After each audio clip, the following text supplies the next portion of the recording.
आज अगर कोई किसी का घर बुलडोजर से चला दे, हम उसको बाबा समझ लेते हैं।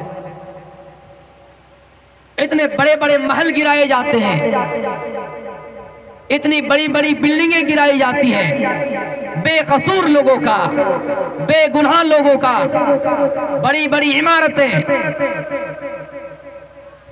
अगर इनको तोड़वाने में माहिर होगी तो इनका नाम बाबा पड़ जाएगा। देश में खून खराबा की बात करें, जात पाती की बात करें, आपस में खून खराबे की बात करें, उखवत व भाईचारे की मिसाल कायम ना करें, तो इनको हम भगवान समझ बैठे।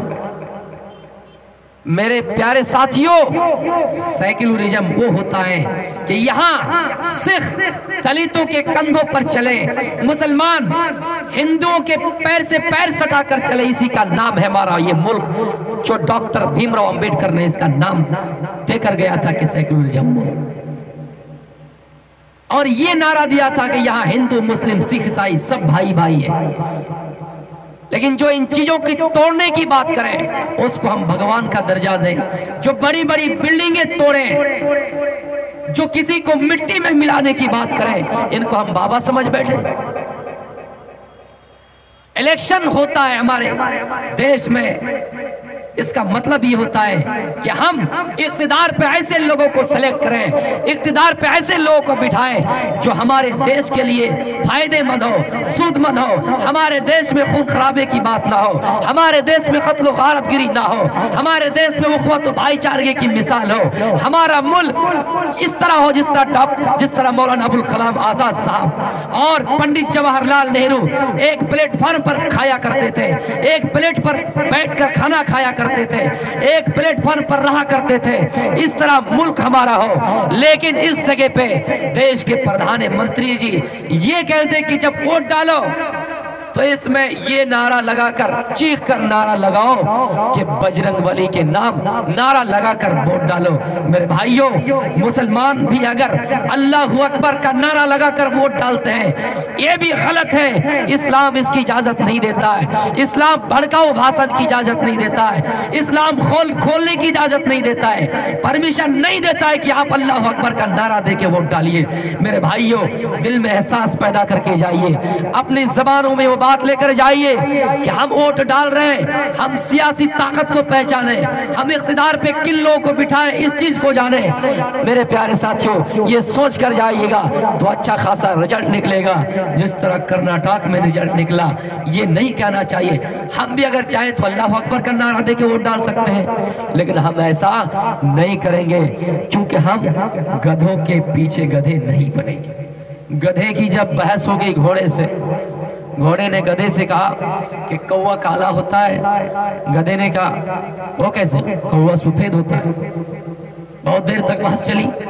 घोड़ा कहता रहा नहीं कौवा काला है, काला है। गधे कहते रहे कि नहीं कौवा सफेद है। जंगल का जो राजा था शेर, उसके पास मुकदमा लेकर गया। जब जंगल के शेर के पास मुकदमा लेकर गया तो शेर ने गधे वाले को नहीं, गधे को नहीं, बल्कि घोड़े वाले को डांटा, घोड़े को डांटा, कहा कि इसके ऊपर 100 कोड़े लगाओ। घोड़ा परेशान हो गया, यार मैं कह रहा हूं कि कौवा काला, मैं हक बात बोल, इसलिए मुझे ही कोड़ा लगाया जाएगा। शेर ने कहा घोड़ा, समझने में तुम देर करती है, समझने का फेर 3 पल्ला 15 शेर तुम समझने में देर कर दी। बोला क्यों, तुमको गधे से बहस करनी ही नहीं थी। तो मेरे प्यारे साथियों, इस वक्त हमें दूर अंदेशी की जरूरत है, होश के नाखून लेने की जरूरत है। टाइम होने जा रहा है। एक दो वाकया ईमान के सिलसिले में कह के मैं अपनी तकरीर को खत्म करूंगा। मेरे भाइयों, आपको जज्बात में उतरना नहीं है। हाँ, जो हक रास्ता है उन पे आप आइए, इंशाअल्लाह आपको तरक्की मिलेगी। गैर मुस्लिम भी आज देखिए, वो कितने ऐसे मरीजों का इलाज कराते हैं फ्री में, वो दान करते हैं, रोजेदारों को खिलाते हैं, लेकिन उनको फायदा क्यों नहीं होगा? इसलिए कि उनके पास ईमान नहीं है, और हमारे पास ईमान की ताकत है। और जिसके पास ईमान की ताकत हो, मेरे प्यारे साथियों, गोया कि वो बुनियाद से जुड़ी हुई है। एक ट्रक पर अगर 100 दरख्त लाद देंगे, बड़ी प्यारी मिसाल दे रहा हूँ, एक ट्रक पर 100 पेड़ के दरख्त अगर लाद देंगे और वो ट्रक चलती हुई तेजी से दौड़ती हुई वो गाड़ी आएंगी और आगे एक दरख्त जो जड़ से लगा हुआ है, बुनियाद से जुड़ा हुआ है, खड़ा रहे, वो ट्रक जाकर उस जगह पे रुक जाएंगे। भाई क्यों ऐसा? जबकि उस ट्रक के पास इतनी ताकत है कि वो 30 टन से 40 से 60 टन बालू ले जा सकता है, इतना वजन वो ढो सकता है, इतनी ताकत है उसके पास, उस ट्रक के पास। बावजूद एक दरख्त जिनसे वो टकराया, उसी तरह दरख्त 100 दरख्त और भी उस पर लादे हुए हैं, लेकिन वो दरख्त जो लगा हुआ है उससे जाकर ये ट्रक टकरा जाता है और उसी जगह पे ट्रक रुक जाता है। क्यों? इसलिए कि वो जो 100 दरख्त और उसके ऊपर लादा हुआ है वो अपने बुनियाद से कट चुका है, वो अपने बुनियाद से उनका रिश्ता टूट चुका है, वो बुनियाद से जुड़े हुए नहीं है। और एक दरख्त जो अपने बुनियाद से जुड़ा हुआ है, जमीन से जुड़ा हुआ है, मेरे प्यारे साथियों, 100 दरख्तों के ऊपर वो हावी बन जाता है, इसलिए कि उनका ईमान मजबूत है, वो जड़ से कायम है, वो ईमान से उनका रिश्ता जुड़ा हुआ है, यानी दरख्त जमीन से लगा हुआ है। मुसलमानों, हमारे पास अगर ईमान की ताकत है तो हम बुनियाद से जुड़े हैं, अगर ईमान की ताकत नहीं है तो हम खोखले हैं। जिस तरह फुटबॉल को मारा जाता है, उसके अंदर कोई वजन नहीं होता है, उनको मारा जाता है, उनको पीटा जाता है, इसलिए कि वो खोखला है। मुसलमान अगर अपने ईमान से खाली है तो हम फुटबॉल से कोई और ज्यादा मिसाल नहीं रखते हैं, हम और आप फुटबॉल बन जाएंगे। इसलिए हमें ईमान को पहचानना चाहिए। आप देखेंगे दुनियावी मामलात है, दुनियावी मामलात है, जितने पुलिस कर्मी है वो अगर आ जाए आपके पास, आप उसको देख कर डरेंगे, इसलिए कि उनके पास वर्दी है, इसलिए कि उनके पास प्रशासन की ताकत है, इसलिए कि उनके पास गवर्नमेंट की ताकत है, इसलिए कि उनके पास सरकार की ताकत है। हम भी उसी तरह आदमी, हम उनसे हालांकि अगर हट्टे गट्टे भी हो, लेकिन हमको उस जगह पे डरना है, इसलिए कि उनके पास बाहरी ताकत है, गवर्नमेंट की ताकत है, और हमारे पास कुछ नहीं है।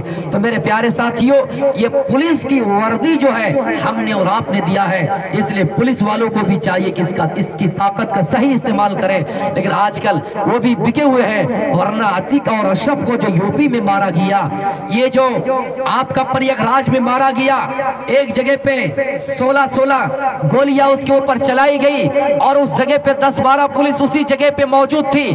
अगर पुलिस चाहते उस जगह पे 1-2 गोलियां अगर चलाते, पुलिस अगर चाहते तो कुछ कंट्रोल कर सकते थे।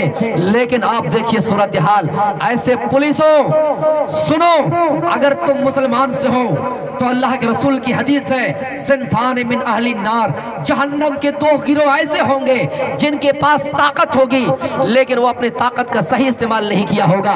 गरीबों के ऊपर अपने बैल के जिस तरह तुम सख्त होते उस जैसे कोड़े से गरीबों को मारेंगे, मजलूमों को मारेंगे, बेबसों को मारेंगे।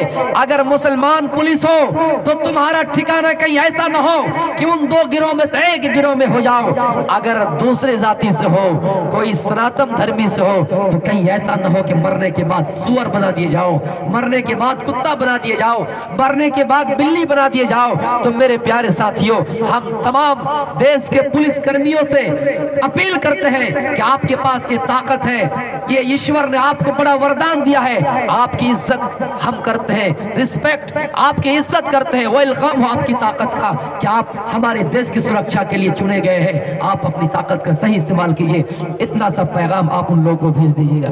आइए मैं अपने ईमानी जज्बात की तरफ आपको लेकर आता हूँ।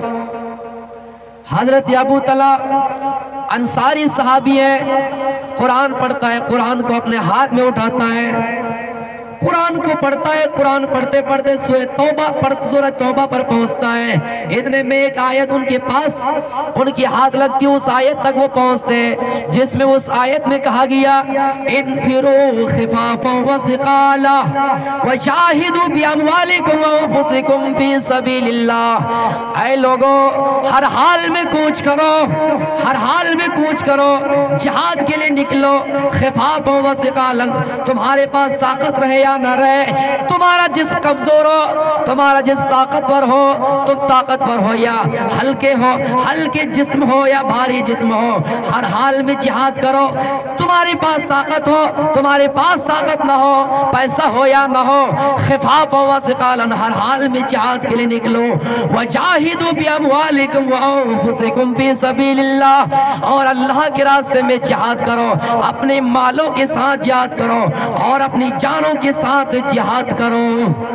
आए पुलिस वालों, हर हाल में जिहाद करो। इसका मतलब ये है, अगर तुम्हें तुम्हारी जान से खिलवाड़ करना पड़े, अगर तुम देख रहे हो अतीक और अशरफ को मारा जाता है, अगर तुम देख रहे हो कि कारी उबैश को दिल्ली में मारा गया, अगर तुम देख रहे हो कि जिस तरह झारखंड की सरजमी पे तबरेज अंसारी को मारा गया, अगर तुम्हें अपनी जान भी गंवाना पड़े, अगर तुम्हें लगता है कि अपनी जान से खिलवाड़ करना पड़े, जिहाद करना पड़े, अगर किसी को बचाने के लिए, तो उस जगह पे बचा लो। इस्लाम तो ही कहता है कि अल्लाह फरमाता है कि ऐ लोगों, हमने तुम्हारी जानों को, तुम्हारे मालों को जन्नत की एवज में खरीद लिया है, तुम्हारे माल को खरीद लिया है, तुम्हारी जानों को खरीद लिया है। ऐ पुलिस वालों, अगर तुम्हें लगता है कि उस जगह पे अतीक और अशरफ को बचाया जा सकता है और अपनी जान को निछावर किया जा सकता है, अपनी जान को लुटाया जा सकता है, अपनी जान को गंवा देना, लेकिन अतीक और अशरफ को बचा लेना, तबरेज को बचा लेना। अगर कोई भारत में किसी धर्म के किसी आदमी को भी मारा जाए, बेकसूर को मारा जाए, बेगुनाह लोगों को मारा जाए, उनका नाम राकेश हो, उनका नाम लालू हो, उनका नाम कोई भी हो, देश का कोई भी हो, कोई भी इंसान अगर उसको मारा जाता है, बेकसूर को मारा जाता है, अपनी जान का खिलवाड़ कर देना। इस्लाम ने वही कहा, वजाहिदू बिअमवालिकुम व अनफुसिकुम फी सबीलिल्लाह, अपनी जानों के साथ जिहाद करो, अपने मालों के साथ जिहाद करो। मेरे प्यारे साथियों, जब ये आयत अबू तलहा अंसारी रज़ियल्लाहु ताला अन्हु पढ़ते हैं, तो उनके दिल में शौक की जिहाद पैदा हो जाता है, उनके दिल में ईमानी जज्बा पैदा हो जाता है, जल्दी से घर आता है और अपने बेटे से कहता है। मेरे प्यारे साथियों, इस वक्त अबू तलहा की जो उम्र थी, नबी अकरम का जमाना गुजर गया, अबू बकर सिद्दीक का जमाना गुजर गया, उमर का जमाना गुजर गया, इतने बूढ़े साहबी, लेकिन जिहाद का जज्बा देखिए, ईमानी जज्बा देखिए, बूढ़े हो चुके हैं, लागर हो चुके हैं, कमजोर हो चुके हैं, लेकिन बुढ़ापे की हालत में भी अपने बेटे से कह रहे हो, मेरे बेटे तुम मेरे लिए जिहाद का सामान तैयार करो, अब मैं जिहाद के लिए जाना चाहता हूँ। मैंने कुरान की आयत पढ़ी है। बेटे ने कहा, अब्बू आप बुढ़ापे की आलम में, आप बूढ़े हो चुके हैं, आपको इस उम्र में जिहाद करने की क्या जरूरत है, हम आपकी तरफ से जिहाद कर लेंगे, आपके लिए काफी हो जाएगा, आपको किफायत कर जाएगी, आप इस उम्र में जिहाद क्यों करेंगे। बाप ने कहा, बेटे हर हाल में कुरान कहता है जिहाद करो, इनफिरू खिफाफन व सिकालन, हर हाल में जिहाद करो, मुझे जाना ही जाना है। जब बार बार इसरार करने लगे, बार बार जिद करने लगे, तो बेटों ने घोड़े तैयार किए, बेटों ने राह जिहाद में जितने भी सामान लगेंगे तमाम सामान का तैयार किया, घोड़ा तैयार किया बैठने के लिए, और दुश्मन के वार से बचने के लिए ढाल तैयार किया, दुश्मन को मारने के लिए नेज़ा तैयार किया। मेरे प्यारे साथियों, जिहादी तमाम सामान तैयार किए, उसके बाद फिर एक समंदरी कश्ती पे सवार कर दिए, समंदरी कश्ती पे सवार कर दिए, और बीच रास्ते में जाके उनका इंतकाल हो गया। तो मेरे प्यारे साथियों, उस जगह पे ये नहीं देखा कि हम बूढ़े हो गए हैं तो हम जिहाद नहीं करेंगे, उस जगह पे ये नहीं देखा कि हम किसी के ऊपर ज्यादा तलवारें और तीरों की बौछार नहीं कर सकते हैं, दुश्मन को ज्यादा नहीं मार सकते हैं, खुद मार खाएंगे, ये नहीं देखा। लेकिन यहां सामने अगर गोली चलाई जा रही तो इतना याद रखना, अगर वही गोलियां तुम पर लग जाती तो मेरे प्यारे साथियों, इसलिए हमें दूरंदेशी की जरूरत है। जज्बा देखिए, कुरान की आयत पढ़ी, कुरान पढ़ा, कुरान की आयतें पढ़ी तो दिल के अंदर शौक पैदा हो गया। दो और वाक़या औरत के सिलसिले में कहकर मैं रुखसत होऊंगा, टाइम खत्म हो गया। तो सिर्फ मर्द के अंदर ही जज्बा नहीं था, मेरी माओ बहनों, औरत के अंदर भी जज्बा था। दो वाक़या सिर्फ माजरत खाऊं, हजरत खनशा के बारे में आपने सुना होगा, खनशा का वाक़यात। खनसा ने दो ज़माना पाया, ज़माना जाहिलियत और ज़माना इस्लाम। जब ज़माना जाहिलियत में खनसा ने अपने भाई को गुम पाया, अपने भाई की मौत हो गई थी, सख्र का इंतकाल हो गया था, तो हज़रत खनसा ने कैसा मातम किया था। जब हज़रत खनसा का भाई का इंतकाल हो गया तो हज़रत खनसा रोने लगी, मातम करने लगी। हज़रत खनसा रोने लगी, चीख पड़ी और मातम करने लगी, गरीबान फाड़ने लगा, सीना चाक करने लगी, ढोल तमाशा करना शुरू कर दिया। और सुबह शाम शेर पड़ा करते थे उनके याद में आंसू रोते थे। मेरे प्यारे साथियों, ये शेर पड़ा करती थी, आई नैया जूदन वाला तजमुदा, आई नैया जूदन वाला तजमुदा, आई मेरी दोनों आंखें क्या तुम सख्र की मौत पर आंसू नहीं बहाओगे। आई नैया जूदा अपने दोनों आंखों से खिताब कर रही है। हजरत खनसा अपने दोनों आंखों से कह रही है, क्या है मेरी दोनों आंखें, क्या तुम खनसा के, क्या तुम सख्र के मौत पर, अपने भाई की मौत पर आंसू नहीं बहाओगे। अला तबकियान लिसख्रिन नदा, क्या तुम सख्र के इंतकाल के मौके पर रोओगे नहीं। अला तबकियान अला तबकियान लिफत सय्यदा, क्या तुम नौजवान सरदार पर आंसू नहीं बहाओगे। अपने दोनों आंखों से खिताब कर रहे हैं। कौन? खनसा। किसके इंतकाल पर? अपने भाई के इंतकाल पर। मेरे भाइयों, अपने भाई के इंतकाल के वक्त मातम कर रही है और अपने आंखों से मुखातब होकर कह रही है, आए मेरी दोनों आंखें, क्या तुम सख्र के मौत पर आंसू नहीं बहाओगे। ये क्या हाल था? ज़माने जाहिलियत का हाल था, जब वो इस्लाम नहीं लाई थी। लेकिन जब इस्लाम लेके आ गई, मेरी माओ बहनों सुनो, जब वो इस्लाम लेके आ गई तो ईमानी जज्बा देखिए। कादसिया के जंग में उनका 4 बेटाओं से जंग में शरीक है। 4 बेटा, जवान बेटा उस जंग में शरीक है। जंग शुरू होने से पहले अपने बेटों को नसीहत कर रही है, और मेरे बेटे, मैंने तुम्हारे मामूओं को रुसवा नहीं किया, मैंने तुम्हारे बाप की अमानत में खयानत नहीं की। ऐ मेरे बेटे, तुम लोग अपनी मर्जी से इस्लाम लाए हो, इस्लाम ने तुम पर कोई जोर और जबरदस्ती नहीं किया है। मुहम्मदुर रसूलुल्लाह ने तुम्हें परेशान नहीं किया है, तुम लोग अपनी मर्जी से इस्लाम लाए हो, जंग के मैदान में हो। ऐ मेरे बेटे सुनो, इस्लाम को गालिब करने के लिए, इस्लाम का परचम लहराने के लिए अपनी जान की कुर्बानी दे देना, अपने आप को कत्ल करवा देना, खुद शहीद हो जाना, लेकिन इस्लाम का परचम झुकने ना देना। ये कौन नसीहत कर रही है? माँ अपने बेटे को। उस जगह पे देखिए, ज़माना जाहिलियत में भाई के इंतकाल पर रो रही है, लेकिन जब इस्लाम ले आ गई तो अपने बेटों को नसीहत की, मेरे बेटे, जंग में इतना लड़ना, मैदान जंग से पीठ फिर कर भाग मत आना, दुश्मन की वार से पीठ फिर कर भाग मत आना, पीठ मत दिखाना, लड़ते लड़ते शहीद हो जाना। फिर जब लड़ाई शुरू हुई, ये लड़ते गए, उनके बेटे लड़ते गए, माँ उस जगह पे रही, खबर आई, माँ तुम्हारा एक बेटा शहीद कर दिया गया है। माँ ने कहा कोई बात नहीं, माँ ने कहा कोई बात नहीं। फिर दूसरी बार खबर आई कि तुम्हारा एक और बेटा शहीद कर दिया गया। माँ ने कहा कोई बात नहीं। इस्लाम का परचम झुक रहा है या नहीं, ये बताओ। इस्लाम का परचम झुक रहा है या इस्लाम गालिब आ रहा है? इस्लाम का परचम लहर रहा है या नहीं? वो कह रहे हैं कि नहीं, इस्लाम का परचम और ही लहरता जा रहा है। तो मेरे प्यारे साथियों, फिर खबर आई कि तुम्हारे तीसरा बेटे शहीद कर दिए गए। का कोई बात नहीं। फिर थोड़ी देर में एक और खबर आई कि माँ तुम्हारा चौथा बेटा भी शहीद कर दिया गया है, तुम्हारा चौथा बेटा भी शहीद कर दिया गया। माँ ने उस जगह पे अल्हम्दुलिल्लाह अल्हम्दुलिल्लाह पढ़ा। लोगों ने पूछा माँ क्या बात है?